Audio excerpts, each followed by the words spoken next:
আসসালামু আলাইকুম ওয়া রাহমাতুল্লাহি ওয়া বারাকাতুহু। বিসমিল্লাহ, আলহামদুলিল্লাহ, ওয়াসসালাতু ওয়াসসালামু আলা রাসূলিল্লাহ ওয়া আলা আলিহি ওয়া সাহবিহি আজমাইন ওয়া বা'দ। সম্মানিত শ্রোতা দর্শক মণ্ডলী, আল্লাহ রাব্বুল আলামিনের প্রশংসা এবং রাসূলুল্লাহ সাল্লাল্লাহু আলাইহি ওয়াসাল্লামের প্রতি সালাত ও সালামের পর আজ একটি ছোট্ট বিষয় আপনাদের সামনে পেশ করতে চাই, তা হচ্ছে সফল জীবনের বৈশিষ্ট্য। কেমন করে আপনি বুঝবেন যে আপনি সফল? এই মর্মে শুধুমাত্র একটি হাদিস শোনাবো, সহিহ মুসলিমের 1746 নম্বর হাদিস। রাসূলুল্লাহ সাল্লাল্লাহু আলাইহি ওয়াসাল্লাম বলেন, কাদ আফলাহা মান আসলামা ওয়া রুযিকা কাফাফান ওয়া কান্নাহুল্লাহ বিমা আতা। ওই ব্যক্তি সফল নিঃসন্দেহে যেই ব্যক্তি মুসলিম হতে পারল। মান আসলাম, যে সত্যিকার অর্থে মুসলিম, তার মধ্যে ইসলামের 5 স্তম্ভ রয়েছে, ইমানের 6টি স্তম্ভ রয়েছে এবং তার সাথে সাথে ইসলামের হালাল হারাম ফরজ ওয়াজিব আদায় করে থাকে এবং আল্লাহ রাব্বুল আলামিনের যে সীমানা রয়েছে তার লক্ষ্য রাখে এবং সেই সীমানাকে অতিক্রম করে না। যে ব্যক্তি মুসলিম, সে হচ্ছে সফল। 1 নম্বর বৈশিষ্ট্য। 2 নম্বর বৈশিষ্ট্য হচ্ছে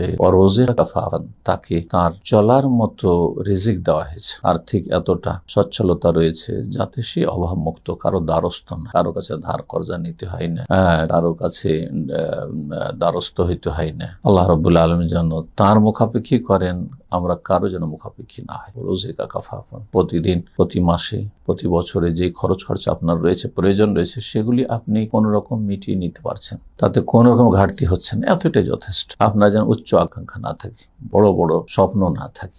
এখানে কিন্তু সমস্যা আমাদের মধ্যে।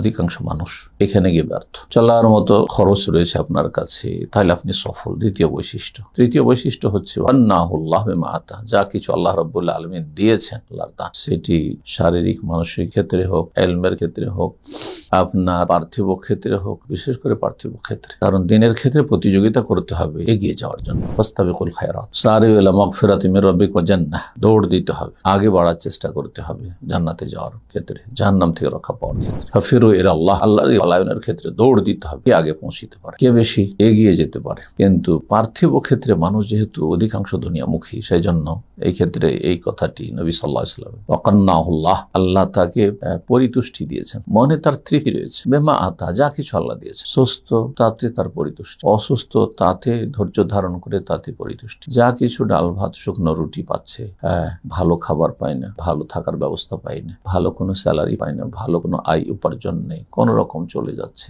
যা কিছু রয়েছে, পারিবারিক সমস্যা রয়েছে, প্রতিকূল অবস্থায় জীবন যাপন করছে, তাতে তার পরিতৃপ্তি রয়েছে। যদি আপনার মধ্যে কানাত, পরিতুষ্টি থাকে, আপনি যা কিছু পেয়েছেন তাতে নিজেকে আপনি যদি সংযত রাখতে পারেন, নিজে তাতে ধৈর্য ধারণ করতে পারেন, নিজে যা কিছু সামান্য কিছু হোক না কেন তাতে আল্লাহ রাব্বুল আলামিনের শুকরিয়া আদায় করছেন, অন্তর থেকে শুকরিয়া আদায় করছেন, জবান দ্বারা শুকরিয়া আদায় করছেন, আল্লাহ সন্তুষ্টিমূলক কাজে এসব নিয়ামতকে নিয়োজিত করে শুকরিয়া আদায় করছেন, গুনাহ থেকে বেঁচে। আল্লাহ রাব্বুল আলামিন যেন আমাদেরকে তার শুকরগুজার বান্দা হিসেবে কবুল করেন এবং এই বৈশিষ্ট্যগুলি আমাদের মধ্যে নিয়ে আসার মাধ্যমে আল্লাহ রাব্বুল আমাদেরকে যেন দুনিয়া আখিরাতে সফল করেন। সাল্লাল্লাহু আলাইহি ওয়া সাল্লাম নবিয়ানা মুহাম্মদ ওয়া আলা আলিহি ওয়া সাহবিহি আজমাইন।